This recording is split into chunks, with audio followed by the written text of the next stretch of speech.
வணக்கம். இந்த ஆழமான பார்வைக்கு உங்களை வரவேற்கிறோம். இன்னைக்கு நாம ரயன் ஹாலிடேயோட ஈகோ இஸ் த எனிமி, அதாவது ஈகோ இஸ் த எனிமி அந்த புத்தகத்தோட ஆடியோ சுருக்கத்தை வச்சு கொஞ்சம் பேச போறோம். ஆமா, நம்ம நோக்கம் ரொம்ப சிம்பிள் தான். இந்த ஈகோ, நம்ம தமிழ்ல அகந்தைன்னு சொல்றோமே, அது எப்படி நம்ம லட்சியங்களை அடையறதுல இருந்தும் வாழ்க்கையில முன்னேறதுல இருந்தும் நம்மள தடுக்குதுன்னு பார்க்கணும். அதை எப்படி கண்டுபிடிக்கிறது, எப்படி ஹேண்டில் பண்றதுன்னு சில பிராக்டிக்கல் வழிகளையும் பார்க்கலாம். நீங்க உங்க வாழ்க்கை பயணத்துல சில சமயம் தடைகளை உணர்ந்திருக்கீங்களா? இல்ல ஒரு பின்னடைவுல இருந்து மீண்டு வர்றது கஷ்டமா தோணியிருக்கா? அப்படின்னா இந்த டிஸ்கஷன் உங்களுக்கு ரொம்ப யூஸ்ஃபுல்லா இருக்கலாம். சரி, இந்த அகந்தை எப்படி நம்ம வெற்றிக்கு பெரிய தடையா இருக்குன்னு கொஞ்சம் ஆழமா பாப்போமா? சரி, முதல்ல அகந்தைனா என்ன? நிறைய பேர் இத பெருமை, இல்ல ஆணவம், இல்ல தன்னை பத்தி ரொம்ப பெருசா நினைச்சுக்கிறதுன்னு பார்க்கறாங்க. ஆனா அதுக்கு மேலயே இருக்கு. ம். இது எப்பவும் நம்ம கூட இருக்கிற அந்த நான்கிற உணர்வு. அது சில சமயம் நம்ம கண்ட்ரோலை மீறி போயிடும். ஓ, அப்போ அது நம்மள வழிநடத்த ஆரம்பிச்சிடும், அப்படித்தானே? ஆமா ஆமா, அது நம்ம இலக்குகளை அடையறதுக்கும் சரி, தோல்விகள்ல இருந்து மீண்டு வர்றதுக்கும் சரி, நம்ம வாழ்க்கையை ஒழுங்கா வச்சுக்கிறதுக்கும் சரி, ஒரு பெரிய தடையா மாறிடலாம். இது இயற்கையான ஒண்ணுதான், எல்லா மனுஷங்களுக்கும் இருக்கும். ஆனா அதை கண்ட்ரோல் பண்ண கத்துக்கிறது ரொம்ப முக்கியம். இல்லன்னா அது நம்மள தப்பான பாதைக்கு எடுத்துட்டு போயிடும். சரி, அப்போ அதை நிர்வகிக்க ஸ்டெப் என்ன? ரொம்ப இன்ட்ரெஸ்டிங்கா இந்த புக்க நம்ம அதிகமா பேசுறத கொஞ்சம் குறைக்க சொல்லுது. இது கேட்க கொஞ்சம் எதிர்மறையா தோணுதே. உண்மைதான். நம்ம ரொம்ப எக்ஸைட்டடா இருக்கும்போது நம்ம பிளான்ஸ் பத்தி எல்லார்கிட்டயும் சொல்லணும்னு தோணும் இல்லையா? ஆமா, அது இயல்புதானே. ஆனா சைக்காலஜிக்கலா பாத்தீங்கன்னா, நம்ம லட்சியங்களை பத்தி எவ்வளவு அதிகமா பேசுறோமோ அவ்வளவு கம்மியா அதை செஞ்சு முடிக்க வாய்ப்பு இருக்காம். ஏன் அப்படி? பேசுறதுக்கும் செய்யறதுக்கும் என்ன சம்பந்தம்? என்னன்னா, பேசுறது நாம ஏற்கனவே சாதிச்சிட்டோங்கிற மாதிரி ஒரு ஒரு திருப்திய மனசுல உண்டாக்கிடுது. ஓஹோ. இது உண்மையான ஆக்ஷன்ல இறங்குறதுக்கான அந்த மோட்டிவேஷனை குறைச்சிடுது. ம். அமைதியா இருக்கிறது ஒரு வகையில நம்மளோட உள் வலிமையையும் தன்னம்பிக்கையும் காட்டுதுன்னு சொல்றாங்க. இத பத்தி பேசுறப்போ அப்டன் சிங்க்லர் கதை ஞாபகம் வருது. கலிபோர்னியா கவர்னர் பதவிக்கு போட்டி போட்டப்போ அவர் என்ன செஞ்சாரு? ஆமா, அது ஒரு நல்ல உதாரணம். 1934ல அவர் போட்டி போடும்போது, நான் எப்படி கலிபோர்னியா கவர்னர் ஆகி வறுமையை ஒழிச்சேன்னு ஒரு புக் எழுதினாரு. ஆடேங்கப்பா, எலெக்ஷனுக்கு முன்னாடியேவா? ஆமா, அதான் விஷயம். அவர் இன்னும் ஜெயிக்கவே இல்ல. ஆனா புத்தகம் அவர் ஜெயிச்சு எல்லாத்தையும் சாதிச்ச மாதிரி இருந்துச்சு. இது இது அகந்தையோட உச்சம் மாதிரி தெரியுதே. அப்புறம் என்னாச்சு? அது அவருக்கே எதிரா திரும்பிடுச்சு. அவர் தன்னோட ஸ்ட்ராட்டஜி எல்லாத்தையும் வெளிப்படையா சொன்னதால எதிராளிங்களுக்கு ரொம்ப ஈஸியா போச்சு. அது மட்டும் இல்ல, அந்த புத்தகம் அவருக்கே ஒரு மாதிரி முன்கூட்டியே ஜெயிச்ச மாதிரி ஒரு ஃபீலிங்க கொடுத்து கேம்பெயின்லயே இன்ட்ரெஸ்ட குறைச்சிடுச்சு. ஐயோயோ. கடைசியில பார்த்தா கிட்டத்தட்ட 2.5 லட்சம் ஓட்டு வித்தியாசத்துல தோத்துட்டாரு. தன் வார்த்தையாலேயே தன்னோட லட்சியத்தை அழிச்சுக்கிட்டாரு. இதுலேருந்து என்ன தெரியுதுன்னா, எதையாவது சாதிக்கணும்னா வார்த்தைகளை கொஞ்சம் அடக்கி வாசிக்கிறது நல்லது. சரி சரி, அப்போ அமைதியா இருக்கிறது ஒரு வழி. அடுத்ததா புத்தகம் இருத்தல் அப்புறம் செய்தல் பத்தி பேசுது. இது என்ன? நம்ம செயல்களோட நோக்கம் எப்படி இருக்கணும்னு சொல்றாங்களா? ஆ, இது ரொம்ப முக்கியமான கேள்வி. நீங்க இருக்கணுமா இல்ல செய்யணுமா? அதாவது, நீங்க புகழுக்காகவும் மத்தவங்க உங்கள பத்தி என்ன நினைப்பாங்கங்கிறதுக்காகவும் வாழ்றீங்களா, இல்ல உண்மையா கான்ட்ரிபியூட் பண்ணணும்னு செயல்படுறீங்களான்னு புத்தகம் என்ன சொல்லுதுன்னா, இருத்தல தேர்ந்தெடுங்கன்னு. அதாவது உண்மையா பாசாங்கு இல்லாம இருங்க. நீங்க செய்யறது பேர் வாங்கறதுக்காக இல்லாம ஒரு அர்த்தமுள்ள தாக்கத்தை ஏற்படுத்தணுங்கிற நோக்கத்தோட இருக்கணும். இதுக்கு இதுக்கு ஏதாவது உதாரணம் இருக்கா? ஜான் பாய்டு பத்தி சொல்றாங்க இல்லையா? ஆமா, ஜான் பாய்டு அமெரிக்கா விமானப்படையில ஒரு ஜீனியஸ்னே சொல்லலாம். பயங்கர திறமசாலி. எதிரி விமானங்களை வெறும் 40 செகண்ட்ல வீழ்த்திடுவாராம். அப்புறம் பாத்தீங்கன்னா F-15, F-16 இந்த மாதிரி போர் விமானங்களோட டிசைன்ல முக்கிய பங்கு வகிச்சிருக்காரு. அப்போ பெரிய போஸ்ட்ல இருந்திருப்பாதே. அதான் இல்ல, அவர் கர்னல் பதவிக்கு மேல போகவே இல்ல. அவருக்கு அந்த தனிப்பட்ட அங்கீகாரம் பதவி மேலலாம் ஆசையே இல்ல. அப்படியா? பாதுகாப்பு செயலாளருக்கெல்லாம் பர்சனலா அட்வைஸ் கொடுத்திருக்காரு. ஆனா அதுக்கெல்லாம் பெருமை தேடிக்கிட்டதே இல்ல. அவர் செஞ்ச வேலையோட இம்பாக்ட்ல தான் கவனம் செலுத்தினாரு. பதவி, பாராட்டு இதுலெல்லாம் இல்ல. இது ரொம்ப அசாதாரணமான மனநிலை தான். புகழ தேடாம வேலையை மட்டும் பாக்குறது. ஆமா, உண்மையான மதிப்புங்கிறது நாம செய்யற வேலையோட தாக்கத்துல தான் இருக்கு, பதவியிலையோ பாராட்டுலையோ இல்லங்கிறதுக்கு பாய்டு ஒரு சூப்பர் உதாரணம். நம்ம நோக்கம் நம்மளை விட பெருசா இருக்கணும். ஈகோவால இல்லாம ஒரு பெரிய நோக்கத்துக்காக வேலை செய்யும் போதுதான் பெரிய விஷயங்களை சாதிக்க முடியுது. இது கரெக்டா அடுத்த பாயிண்ட்டுக்கு கொண்டு போகுது. எப்பவுமே ஒரு ஸ்டூடெண்டா இருக்கிறது. ஒரு அளவுக்கு ஜெயிச்ச பிறகு எனக்கெல்லாம் தெரியும்னு நினைக்கிறது சகஜம் தானே? ரொம்ப சகஜம். ஆனா அது ரொம்ப ஆபத்தானதுங்கிறாங்க. அந்த மனப்பான்மை சீக்கிரமே நம்மள கீழே தள்ளிடும். உண்மையான வளர்ச்சிங்கிறது எப்பவும் புதுசா ஏதாவது கத்துக்கிறதுலயும், மத்தவங்க கிட்ட இருந்து, குறிப்பா நம்ம வழிகாட்டிகள் கிட்ட இருந்து ஃபீட்பேக் வாங்குறதுலயும் தான் இருக்கு. ம் கத்துக்கிற ப்ராசஸ் கஷ்டமா இருந்தாலும் அத பத்தி குறை சொல்லாம பணிவா கத்துக்கிறது முக்கியம். இனி கத்துக்க ஒண்ணுல்லன்னு நீங்க நினைக்கிற நாள் தான் உங்க வளர்ச்சி நிக்கிற நாள்.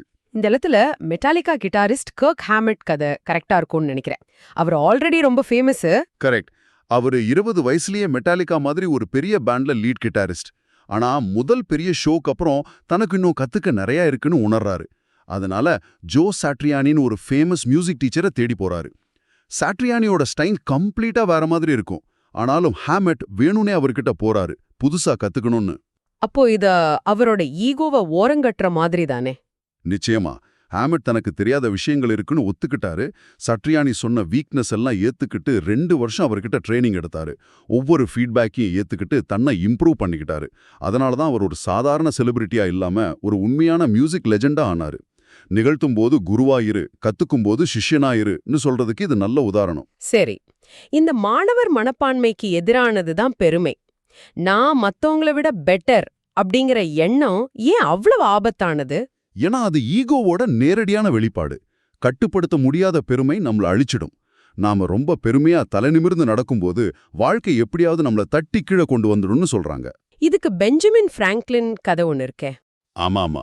18 வயசுல பிராங்க்லின் பெலடெல்பியாவுல கொஞ்சம் காசு சம்பாடிச்சிட்டு தன்னோட சொந்த ஊரான பாஸ்டனுக்கு திரும்புறாரு.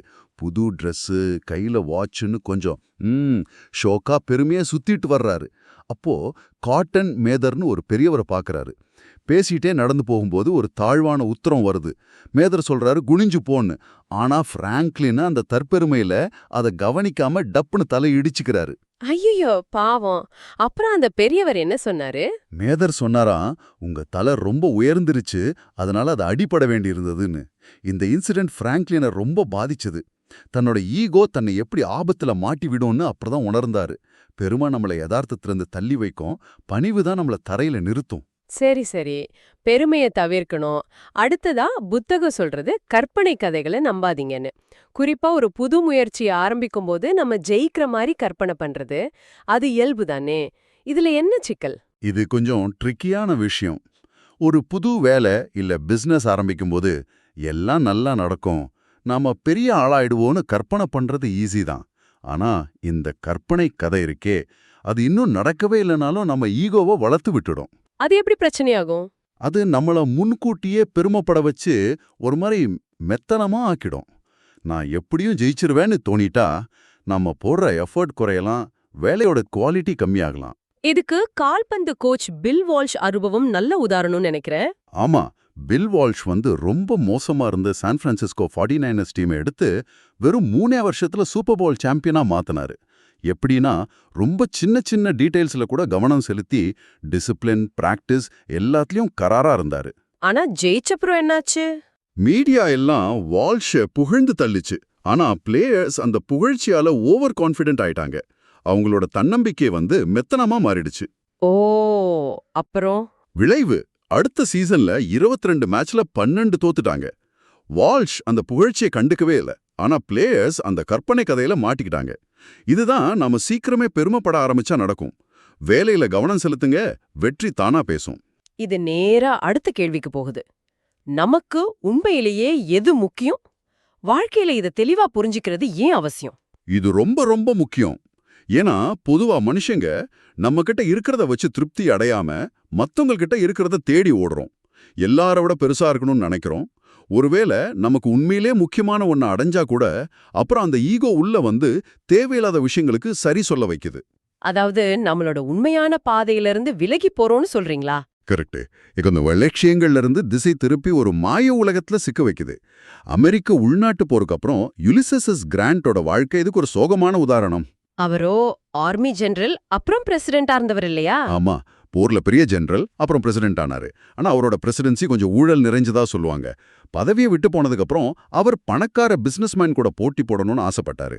ஃபெர்டினாண்ட் வார்டுன்னு ஒரு மோசடி ஃபைனான்சியர் கூட பார்ட்னர்ஷிப் போட்டு தன்னோட மொத்த பணத்தையும் முதலீடு செஞ்சு எல்லாத்தையும் இழந்துட்டாரு. ஏன் இப்படி ஆனாரு? ஏன்னா அவருக்கு உண்மையிலே எது முக்கியம், ஒருவேளை ராணுவ வாழ்க்கை இல்ல சிம்பிளான ரிட்டையர்மெண்ட்டா இருக்கலாம். அதுல கவனம் செலுத்தாம மத்தவங்கள மாதிரி பணக்காரன் ஆகணுங்கிற அந்த ஈகோவோட உந்துதலால செயல்பட்டாரு. அது அவரை வீழ்ச்சி கொண்டு போயிடுச்சு. உங்களுக்கு உண்மையிலே எது முக்கியம்னு பாருங்க. மத்தவங்க கிட்ட என்ன இருக்குன்னு பார்க்காதீங்க. வாழ்க்கையில தோல்விகள் வர்றது சகஜம். நாம தடுமாறும்போது அந்த நேரத்தை எப்படி பயன்படுத்தணும்? புத்தகம் உயிருள்ள நேரம், இறந்த நேரம்னு ரெண்டா பிரிக்குது. இத கொஞ்சம் விளக்க முடியுமா? இது ரொம்ப பவர்ஃபுல்லான கான்செப்ட். நாம தோல்வி அடையும் போது இல்லைன்னா கஷ்டமான சூழ்நிலையில காத்துட்டு இருக்க வேண்டியிருக்கும் போது அந்த நேரத்தை நாம எப்படி பார்க்கறோங்கிறது முக்கியம். இறந்த நேரம், அதாவது டெட் டைம்ங்கிறது நாம சும்மா கோவமாவோ சோர்வாவோ எதுவுமே செய்யாம கழிக்கிற நேரம். ஆனா உயிருள்ள நேரம், அதாவது அலைவ் டைம்ங்கிறது அதே நேரத்தை கத்துக்க, வளர, கிரியேட்டிவா ஏதாவது செய்ய பயன்படுத்துற காலம். ஓ, அதாவது சூழ்நிலை நம்ம கண்ட்ரோல்ல இல்லனாலும் நம்ம ரியாக்ஷன் நம்ம கண்ட்ரோல்ல இருக்குன்னு சொல்றீங்க. மிகச்சரியா. தோல்வி அடையும் போது அந்த இறந்த நேரத்துல மூழ்கிடாம அதை உயிருள்ள நேரமா மாத்த முயற்சி பண்ணணும். மால்கம் எக்ஸ் கதை இதுக்கு ஒரு சூப்பர் உதாரணம். அவரு ஜெயில்ல இருந்தப்போ தன்னை மாத்திக்கிட்டவர் இல்லையா? ஆமா, சின்ன வயசுல சில தப்புகள் செஞ்சு 10 வருஷம் ஜெயில் தண்டனை வாங்கினாரு. அந்த 10 வருஷத்தை அவர் இறந்த நேரமா வீணடிச்சிருக்கலாம். ஆனா அவர் அதை உயிருள்ள நேரமா மாத்தினார். ஜெயில் லைப்ரரியில் இருந்த புக்ஸ் எல்லாம் படிச்சாரு. தத்துவம், மதம், வரலாறுன்னு அறிவை வளர்த்துக்கிட்டாரு.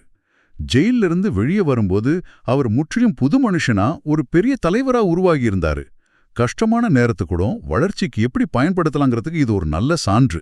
சரி, தோல்விய உயிருள்ள நேரமா மாத்த முயற்சி பண்ணணும். ஆனா சில சமயம் தோல்வி ரொம்ப கடுமையா இருக்கும்போது ஈகோ நம்மள இன்னும் தப்பான முடிவுகளை எடுக்க தூண்டுனா என்ன பண்றது? இங்க தான் நாம ஒரு லைன் வரையணும், ஒரு எல்லைக்கோடு. தோல்வி ஏத்துக்கணும், ஆனா அதை ஒரு பர்சனல் அவமானமா பார்க்கக்கூடாது. அகந்த அதை அவமானமா உணர வைக்கும்போது நாம நிலைமையை இன்னும் மோசமாக்குற மாதிரி தீவிரமான, சில சமயம் சட்டத்துக்கு புறமான முடிவுகளை எடுக்க தூண்டப்படலாம். கார் கம்பெனி ஆரம்பிச்ச ஜான் டெலோரியன் கதை மாதிரி சொல்றீங்களா? ஆமா, டெலோரியன் கார் கம்பெனி ஃபெயில் ஆனப்போ அவர் அதை மூடிட்டு கண்ணியமா வெளியே வந்திருக்கலாம். ஆனா அவர் அந்த தோல்விய ஒரு பெரிய அவமானமா நினைச்சாரு. தன்னோட கம்பெனியை காப்பாத்தணும்னு ஒரு டெஸ்பிரேஷன்ல சட்டவிரோதமான ஒரு ட்ரக் டீல்ல மாட்டிக்கிட்டாரு. ஐயையோ, விளைவு? அரெஸ்ட் ஆனாரு. அவரோட வாழ்க்கை, பேரு எல்லாமே போச்சு. ஒரு கஷ்டமான சூழ்நிலையை அவர் தன்னோட ஈகோவால ஒரு பேரழிவா மாத்திக்கிட்டாரு. தோல்விக்கும் அதை தொடர்ந்து வர்ற அந்த தீவிரமான செயல்களுக்கும் நடுவில் ஒரு கோடு வரையணும். எப்ப நிறுத்தணும்னு தெரியணும். தோல்விங்கிறது கத்துக்க ஒரு வாய்ப்பு, அவமானம் கிடையாது. கடைசி பாயிண்ட்டுக்கும் வந்துட்டோம். சில சமயம் நாம எவ்ளோ கஷ்டப்பட்டு உழைத்தாலும் நினைச்ச ரிசல்ட் வராது. இல்லனா நாம செஞ்ச வேலைக்கு வேற யாராவது பேரை தட்டிட்டு போயிடுவாங்க. இந்த மாதிரி நேரத்துல ஈகோவை எப்படி ஹேண்டில் பண்றது? இது ரொம்ப சவாலான ஒரு நிலைமை தான். இங்க தான் ஈகோ நம்மள ரொம்ப வீக்காக்க பார்க்கும். நான் எவ்ளோ கஷ்டப்பட்டேன், எனக்கு அங்கீகாரம் கிடைக்கலையேன்னு தோணும். ஆனா புத்தகம் என்ன சொல்லுதுன்னா, ரிசல்ட் மேல பற்று வைக்காம நீங்க போட்ட முயற்சியை மதிக்கணுங்கிறது தான். உண்மையான திருப்தி அந்த முயற்சியில தான் இருக்கு. இதுக்கு பைசாந்திய பேரரசோட தளபதி பெலிசாரியஸ் கதை சரியா இருக்குமா? மிகச்சரியா இருக்கும். பெலிசாரியஸ் ஒரு கிரே ஜெனரல். பல போர்ல ஜெயிச்சு ரோம் நகரத்தை காப்பாத்தினாரு. ஆனா பேரரசர் ஜஸ்டினியன் இவரோட புகழை பார்த்து பொறாமப்பட்டாரு. வரலாற்றாசிரியர்களை வச்சு பெலிசாரியஸோட பேரை கெடுக்க வச்சாரு. சொத்தெல்லாம் பறிச்சு கண்ணு தெரியாம ஆக்கி தெருவுல பிச்சை எடுக்க வச்சாங்கன்னு கூட சொல்றாங்க. இவ்ளோ அநியாயம் நடந்தும் அவர் எப்படி இருந்தாரு? ஆச்சரியமா இருக்கிற விஷயம் என்னன்னா, பெலிசாரியஸ் அதை பத்தி கம்ப்ளைண்ட் பண்ணல, மனசுல கசப்பு வளர்த்துக்கல. அவர் தன்னோட கொள்கைகள்ல உறுதியா இருந்தாரு. மத்தவங்க என்ன நினைக்கிறாங்கங்கிறத தன்னால கண்ட்ரோல் பண்ண முடியாதுன்னு புரிஞ்சுக்கிட்டாரு. தன்னோட கடமையை செஞ்சாரு. அதுக்கு அங்கீகாரம் தேடல. உண்மையான பெருமை நாம வாங்குற பாராட்டுல இல்ல, நாம செய்யற முயற்சி அர்ப்பணிப்புல தான் இருக்குங்கிறதுக்கு அவரோட வாழ்க்கை ஒரு பெரிய சாட்சி.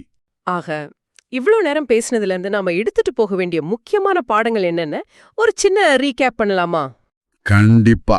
1. உங்க லட்சியங்களை அடையறதுக்கு முன்னாடி அதை பத்தி ரொம்ப பேசி பெருமைப்பட்டுக்காதீங்க. 2. ஜெயிச்சதுக்கு அப்புறமும் பணிவா இருங்க. 3. எப்பவும் ஒரு ஸ்டூடெண்டா இருங்க, கத்துக்கிறதுக்கு முடிவே இல்ல.